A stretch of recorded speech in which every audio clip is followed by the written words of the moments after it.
मुगलपुरा निवासी सपा सांसद doctor ST Hasan का मदरसों पर बयान का मतासरों के ऊपर इल्जाम तो बहुत लगे पर कुछ नहीं हुआ साबित। दरअसल मुरादाबाद मुगलपुरा निवासी सपा सांसद डॉक्टर एसटी हसन ने मदरसों के सर्वे पर अपनी प्रतिक्रिया देते हुए कहा कि मतासरों के ऊपर इल्जाम यूं बहुत लगे पर कुछ साबित नहीं हो पाया। उनमें दीनी तालीम दी जाती है और इस्लामिक तालीम दी जाती है, लेकिन कोई ये साबित नहीं कर पाया कि मदरसों में कोई आतंकी गतिविधियों में शामिल रहा हो। और जहाँ तक मदरसे के उलेमाओं की बात है तो उन्होंने देश को आज़ाद कराने में सबसे ज्यादा भागीदारी उन्होंने ही दी है। सरकार मदरसों का सर्वे हो लेकिन उसमें कोई गलती सोच ना हो, साफ मन से सर्वे होना चाहिए। अगर मदरसों को ऐड देने के लिए किया जा रहा है तो ठीक है। अभी कहा कि आसाम में मदरसों पर हो रही बुलडोजर कार्रवाई पर भी सपा सांसद ने अपनी प्रतिक्रिया देते हुए कहा कि अगर अपराध मदरसे में रहने वालों ने किया है तो कार्रवाई उन पर होनी चाहिए थी। मदरसे क्यों गिराए जा रहे हैं और जो लोग आतंकी गतिविधियों में शामिल हैं उन्हें जेल भेजकर दूसरे लोगों को मदरसे सौंप देने चाहिए थे। डॉक्टर साहब, मदरसों को लेकर के यूपी गवर्नमेंट ने एक रूल निकाला है, किस तरह देखते हैं? सर्वे की बात हो रही है, उत्तर प्रदेश सरकार यूपी के मदरसों का सर्वे करा रही है, क्या कहना चाहिए आप? देखिए, हिंदुस्तान के मदरसे तालीम में अब से नहीं सैकड़ों सालों से कंट्रीब्यूशन देते चले आए हैं और मदरसों में दीनी तालीम भी होती है और वैसी तालीम भी दी जाती है। इस्लामिक स्टडीज़ भी कराई जाती हैं।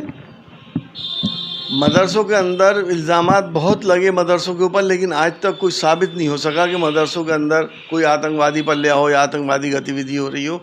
निहायत ही शरीफ लोग होते हैं और मौलवी हजरात ने हिंदुस्तान की आज़ादी में जितना बड़ा योगदान दिया था, मेरा ये चैलेंज है, उतना बड़ा योगदान किसी ने नहीं दिया। 60,000 उलमाओं को अंग्रेज़ों ने कत्ल किया था, लाशों को पेड़ों पे लटका दिए गए थे और कुओं में भर दी गई थी। उन जिन मदरसे वालों ने ये अपने कुर्बानियाँ दी थी, इस देश के लिए दी थी, मदरसों का सर्वे हो लेकिन उसमें कोई मैलिफाइड इंटेंशन नहीं होनी चाहिए, नीयत साफ़ होनी चाहिए। मदरसों को एड देने के लिए ये सर्वे अगर करा जा रहा है तो एड दें। हालात इस जगह के ऊपर है। मैंने पार्लियामेंट में 2 बार इस बात को उठाया कि 50 महीने से मदरसों के टीचर्स को, जो आधुनिक मदरसे हैं उनकी टीचर्स को तनख्वाहें नहीं दी गई हैं और तनख्वाह भी कितनी है उनकी, 5,000 से 8,000, वो तक नहीं दी गई।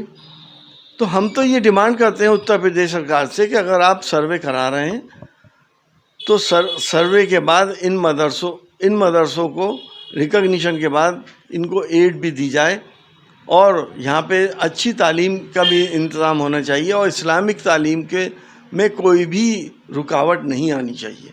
महंगी बिजली बिल की समस्या से छुटकारा पाइए, सोलर सिस्टम लगाइए। जी हाँ, आपके लिए बेहद आसान हुआ सोलर सिस्टम लगवाना। संपर्क करें Amity electronics corporation, Krishna Nagar, Mathura. जैसा कि मैंने आपको बताया कि भाई इसका ROI 25% है, यानी 25% का रिटर्न है। इसके हिसाब से देखा जाए तो जो लागत आप लगा रहे हैं वो लागत आपकी 4 साल में निकल आएगी।